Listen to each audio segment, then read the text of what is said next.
Halo semuanya, selamat sore. Semoga kalian sehat selalu.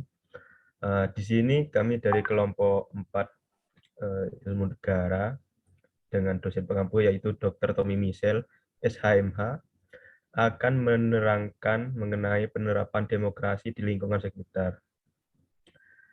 Di sini ada beberapa anggota dari kelompok 4, yaitu yang pertama Bagus Prasetyo Santoso, ya, 131 210013 itu NIM-nya, yaitu, dan itu saya sendiri.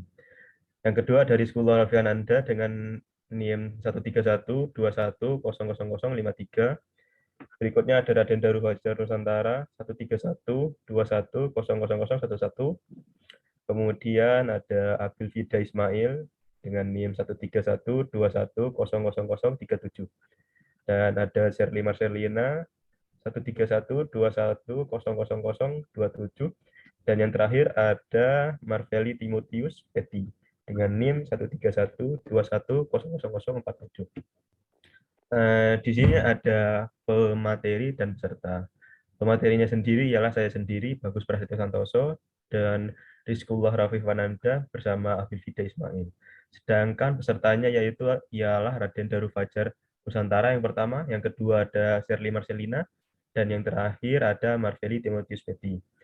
Next.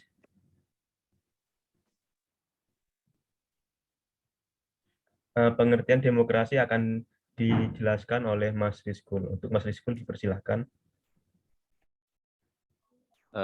Halo, apakah suara saya sudah bisa didengar? Bisa, Mas.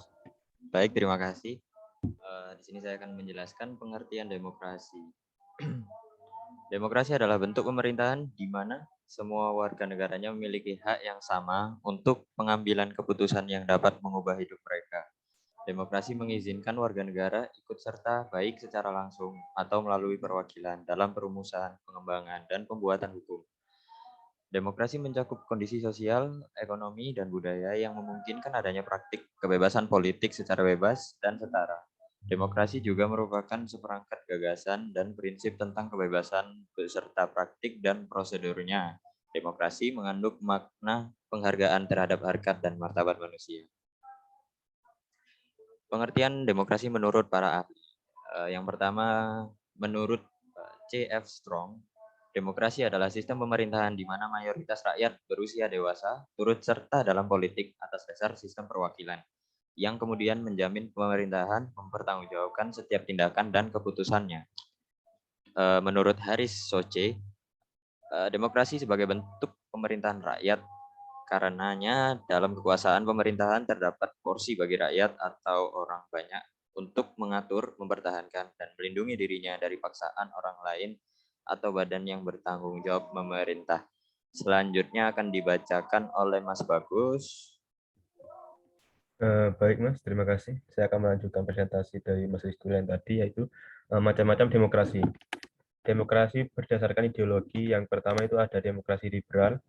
Demokrasi liberal adalah ideologi demokrasi yang berlandaskan pada kebebasan individu. Dalam pelaksanaannya, negara memiliki kekuasaan terbatas dan harus memberikan perlindungan terhadap hak-hak individual dalam kehidupan warga negaranya. Yang kedua ada demokrasi rakyat. Demokrasi rakyat merupakan sistem demokrasi yang dijalankan berdasarkan paham sosialis atau komunisme, di mana kepentingan negara dan kepentingan umum menjadi yang terpenting di atas kepentingan individu. Yang terakhir, yang ketiga ada demokrasi Pancasila. Demokrasi Pancasila ya adalah ideologi demokrasi yang berlandaskan kepada nilai-nilai Pancasila. Adapun sistem demokrasi Pancasila ini berdasarkan musyawarah mufakat yang mengedepankan kepentingan umum, seperti yang tertuang dalam sila keempat Pancasila. Demokrasi berdasarkan prosesnya, yaitu yang pertama ada demokrasi langsung. Demokrasi langsung adalah proses demokrasi di mana semua elemen masyarakat ikut dalam permusyawaratan untuk merumuskan dan memutuskan kebijakan undang-undang. Demokrasi ini membutuhkan partisipasi luas warga dalam politik. Demokrasi langsung adalah ketika warga negara dapat menentukan kebijakan secara langsung tanpa perwakilan perantara atau majelis parlemen. Yang kedua ada demokrasi tidak langsung. Demokrasi tidak langsung adalah proses demokrasi di mana kebijakan umum atau undang-undang dirumuskan dan diputuskan oleh lembaga perwakilan rakyat. Misalnya Dewan Perwakilan Rakyat. Demokrasi tidak langsung atau demokrasi representatif adalah ketika orang memilih siapa yang akan mewakili suara mereka di parlemen. Demokrasi ini adalah bentuk demokrasi yang paling umum ditemukan di seluruh dunia. Sebagai besar negara yang menganut demokrasi tidak langsung menganggap diri mereka sebagai negara demokrasi liberal. Hal ini karena mereka lebih menghargai kebutuhan warga negara mereka daripada kebutuhan seluruh negara. Next. Demokrasi berdasarkan hubungan antar kelengkapan negara. Yang pertama ada demokrasi perwakilan dengan sistem referendum. Demokrasi perwakilan dengan sistem referendum merupakan sistem demokrasi di mana rakyat mempunyai perwakilan untuk menjabat di parlemen. Namun, tetap dikontrol oleh rakyat dengan menggunakan sistem referendum. Ada demokrasi perwakilan dengan sistem parlementer. Demokrasi perwakilan dengan sistem parlementer merupakan sistem demokrasi di mana terdapat hubungan kuat antara badan eksekutif dengan badan legislatif. Demokrasi perwakilan dengan sistem pemisahan kekuasaan. Demokrasi perwakilan dengan sistem pemisahan kekuasaan merupakan sistem demokrasi yang menjelaskan kedudukan antara eksekutif dengan legislatif terpisah sehingga tidak berkaitan secara langsung seperti halnya sistem parlementer. Demokrasi perwakilan dengan sistem referendum dan inisiatif rakyat. Demokrasi perwakilan dengan sistem referendum dan inisiatif rakyat merupakan sistem demokrasi penggabungan antara demokrasi perwakilan tidak langsung dengan demokrasi secara langsung. Adapun sistem ini masih tetap ada badan perwakilan akan tetapi dikontrol oleh rakyat melalui referendum dan sifatnya fakultatif dan obligator. Next, bisa dilanjutkan oleh Mas Abdi. Terima kasih Mas Bagus. Saya akan melanjutkan presentasi dari Mas Bagus. Proses penerapan dalam kehidupan sehari-hari. Mengimplementasikan nilai-nilai demokrasi dalam kehidupan sehari-hari bisa dilakukan di lingkungan masyarakat paling kecil terlebih dahulu, yakni keluarga. Demokrasi mengandung nilai kesetaraan dan pengakuan atas hak-hak setiap warga negara. Oleh karena itu, sebagai orang tua yang sudah sering belajar sistem demokrasi, mestinya bisa mengimplementasikannya dalam kehidupan keluarga, khususnya kepada anak-anaknya.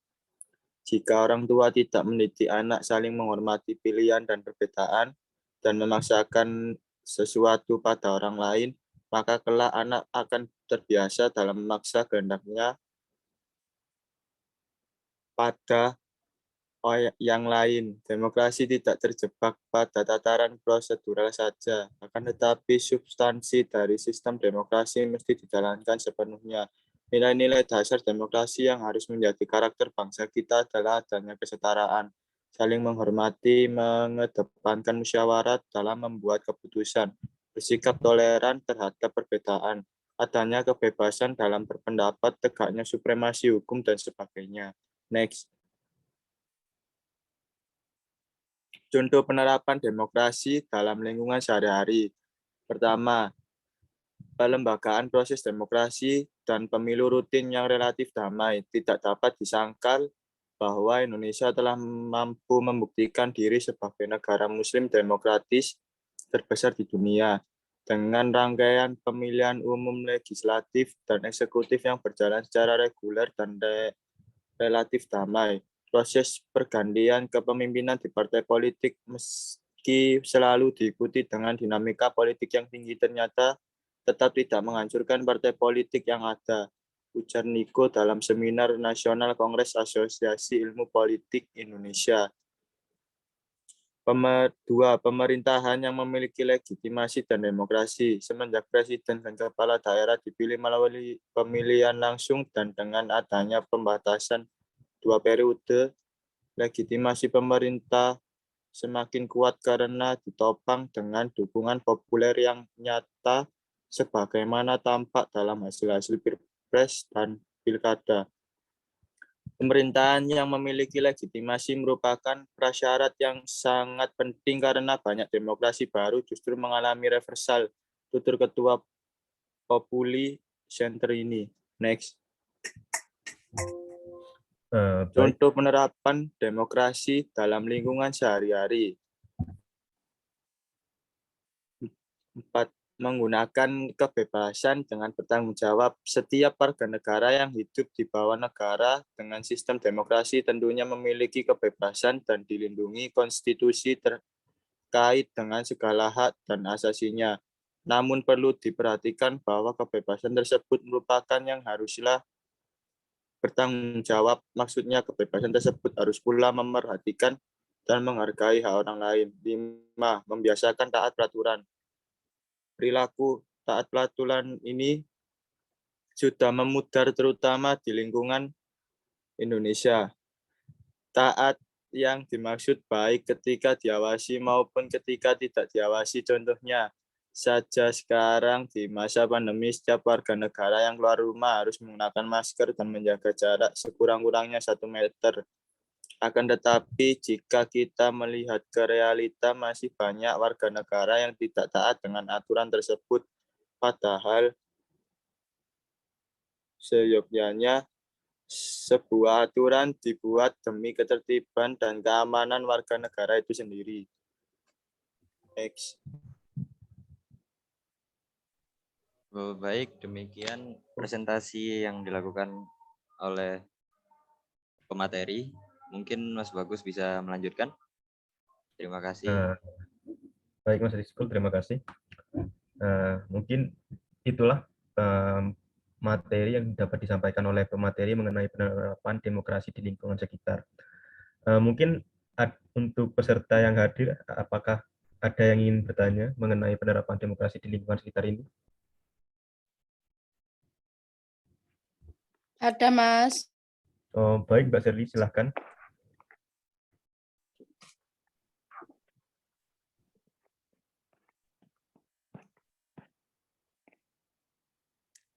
Di manakah kekuasaan tertinggi dalam suatu negara demokrasi? Oh, baik. Mungkin ada lagi yang ingin bertanya?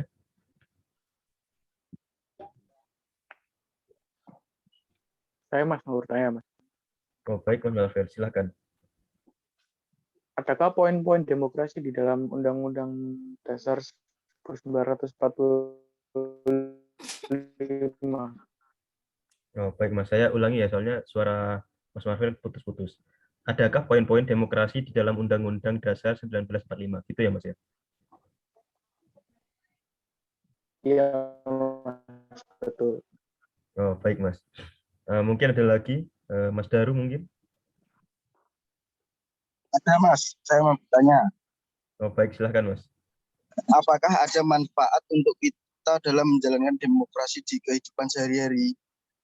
Baik, saya catat dulu ya. Saya akan membacakan ulang pertanyaan yang tadi dari Mbak Sherly, Mas Marvel, dan Mas Daru. Dari Mbak Sherly sendiri, di manakah kekuasaan tertinggi dalam suatu negara demokrasi? Dari Mas Marvel, adakah poin-poin demokrasi di dalam Undang-Undang Dasar 1945? Dari Mas Daru, apakah ada manfaat untuk kita dalam menjalankan demokrasi di kehidupan sehari-hari? Apakah sudah betul pertanyaannya?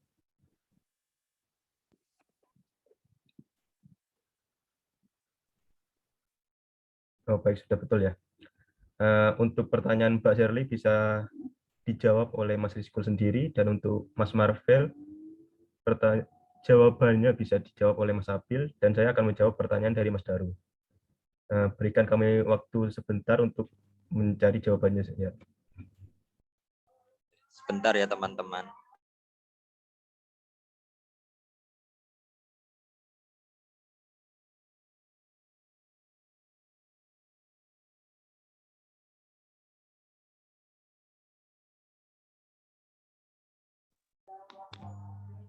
Baik, di sini saya sudah menemukan jawaban untuk pertanyaan dari Mbak Sherly ya. Pertanyaannya adalah di manakah kekuasaan tertinggi dalam suatu negara demokrasi? Kekuasaan tertinggi di dalam suatu negara demokrasi berada di tangan rakyat. Contohnya ya, presiden tidak akan menjadi presiden jika tidak ada rakyat. Maka di sini kedudukan masyarakat dapat terlihat. Begitu Pak Sherly, apakah bisa dipahami? Bisa, Mas. Baik, terima kasih. Mungkin yang lain bisa memberikan jawabannya. Saya akan menjawab pertanyaan dari Mas Marveli Adakah poin-poin demokrasi di dalam Undang-Undang Dasar 1945? Ada. Salah satunya tercantum dalam pasal 1 ayat 2 Undang-Undang Dasar 1945 yang menyatakan bahwa kedaulatan berada di tangan rakyat dan dilaksanakan menurut Undang-Undang Dasar.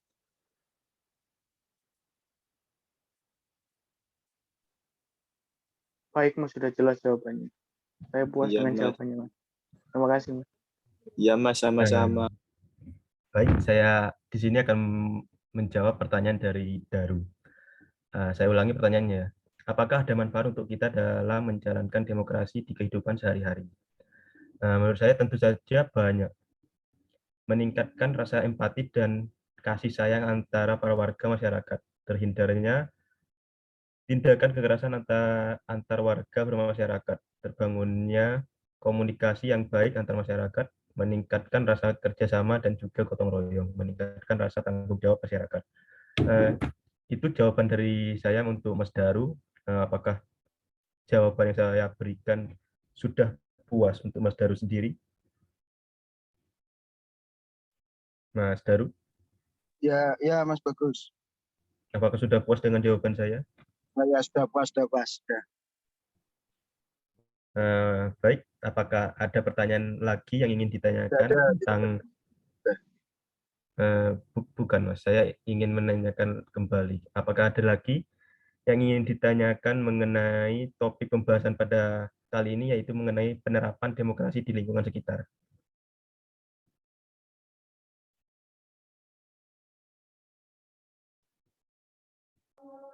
Ya, kami tunggu 1 menit setengah ya untuk pertanyaannya. Jika tidak ada, akan kami lanjutkan untuk penutupan.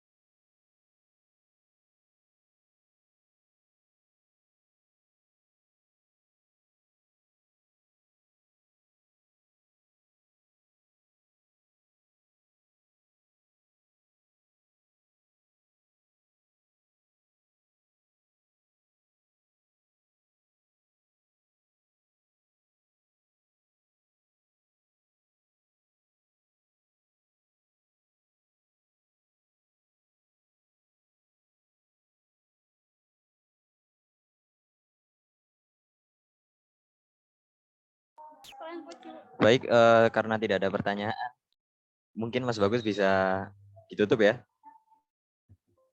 Baik, Mas. Jika sudah tidak ada pertanyaan lagi yang ingin diajukan oleh peserta, demikian presentasi mengenai penerapan demokrasi di lingkungan sekitar.